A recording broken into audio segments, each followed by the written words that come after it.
If your Chevy Traverse won't start and you're hearing a high-pitched whining noise, you likely have a starter or battery issue. Most of the time, that whining sound is actually the starter motor spinning without engaging the engine flywheel.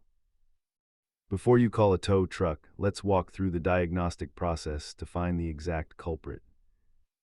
Always start with safety and verify your battery has enough juice to actually kick the starter over. A weak battery is the most common cause, often providing just enough power to spin the starter motor internally.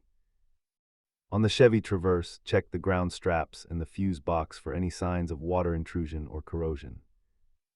If a jump start solves the problem, your battery is at fault. If it still whines, the starter is likely shot. Replacing the starter yourself is affordable, but a shop will charge significantly more for the labor involved. If you're stranded, a few light taps on the starter casing can sometimes free a stuck gear for one last start.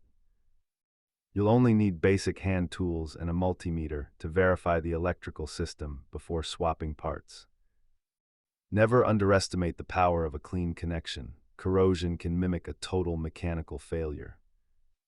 Check those connections and your battery voltage first. Safe driving, and we'll see you in the next video.